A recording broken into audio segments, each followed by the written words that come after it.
हरे कृष्णा। वैशाख महीने में शुक्ल पक्ष की चतुर्दशी को है नरसिम्हा चतुर्दशी। हम सभी इस बात को जानते हैं कि भक्त प्रहलाद की अपने दैत्य पिता हिरण्यकश्यपु से रक्षा करने के लिए भगवान श्री विष्णु ने नरसिम्हा अवतार धारण किया। और ये अवतार भगवान ने केवल इसीलिए लिया ताकि हर कोई व्यक्ति, चाहे वो देवता हो, मानव हो या फिर असुर हो, वे इस बात को अच्छी तरह से समझ ले कि भगवान अपने प्रति किए गए अपराध को क्षमा कर सकते हैं, किंतु अपने भक्त के प्रति किए गए अपराध को वे कभी भी क्षमा नहीं करते। और भगवान अपने भक्तों की रक्षा के लिए चाहे कोई भी रूप धारण कर सकते हैं। जैसे धरती माता की रक्षा के लिए उन्होंने वराह रूप धारण किया, तो देवताओं के संरक्षण के लिए वामन देव तथा मोहिनी जैसे रूप भी धारण किए। मानव जाति के कल्याण के लिए वे मर्यादा पुरुषोत्तम राम बनकर आए, तो द्वापर युग में तो स्वयं ही पूर्ण पुरुषोत्तम परमेश्वर श्री कृष्ण अपनी पूरी 16 कलाओं के साथ इस धराधाम पर उतर आए, केवल अपने भक्तों से मिलने के लिए। तो असुर कुल में जन्मे प्रहलाद की रक्षा करने के लिए वे नरसिंह अवतार धारण करके आए, जो सारे अवतारों में से सबसे उग्र अवतार माना जाता है और बड़ा ही अद्भुत अवतार है।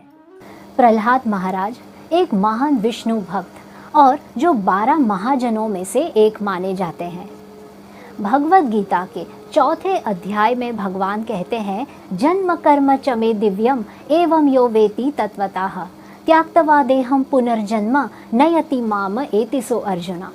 अर्थात मेरा जन्म और मेरी लीलाएं दिव्य है, और जो भी व्यक्ति इस बात को पूरी तरह से समझ लेता है वो मृत्यु के बाद पुनः इस संसार में जन्म नहीं लेता।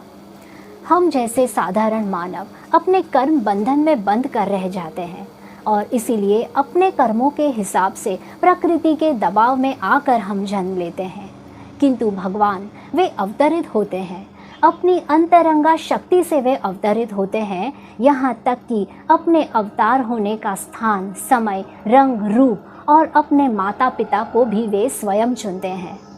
और भगवान जब इस धराधाम पर आते हैं तब ऐसी सुंदर, आकर्षित और दिव्य लीलाएं रचते हैं कि ब्रह्मांड का प्रत्येक जीव उनके प्रति आकर्षित होता है। यहाँ तक कि हम यूँ कह सकते हैं कि भगवान इस धराधाम पर आते ही इसीलिए है ताकि वे अपने भक्तों को अपने प्रति आकर्षित करें और अपने साथ उन्हें अपने परम धाम को लेकर जाए। प्रहलाद महाराज की कथा कुछ इस प्रकार से वर्णित है। दैत्य हिरण्यकश्यपु ने मंदराचल पर्वत पर जाकर कई वर्षों तक कड़ी तपस्या की और ब्रह्मा जी को प्रसन्न किया। ब्रह्मा जी से उसने कुछ वरदान क्या प्राप्त कर लिए, वो स्वयं को भगवान समझने लगा था। ब्रह्मा जी ने उसे वरदान दिए थे कि उसे ना तो कोई देवता ना कोई असुर मार सकता है, न मानव न कोई पशु, न अस्त्र से न शस्त्र से, न धरती पर न आकाश में, न दिन में न रात्रि में, न घर के भीतर न घर के बाहर। तो ये सारे वरदान पाकर हिरण्यकश्यपु तो हर रोज विष्णु भक्तों का संहार करता चला गया, और उसी को एक सीख देने के लिए भगवान ने प्रहलाद जैसे महान भक्त को उसी के घर में जन्म दिया।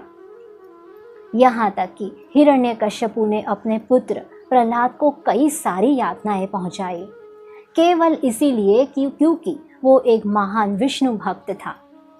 उसे हाथी के नीचे कुचल दिया गया, सर्प कुंड में डाल दिया गया, पर्वत की ऊंचाइयों से फेंका गया, उबलते हुए तेल में तक डाल दिया गया।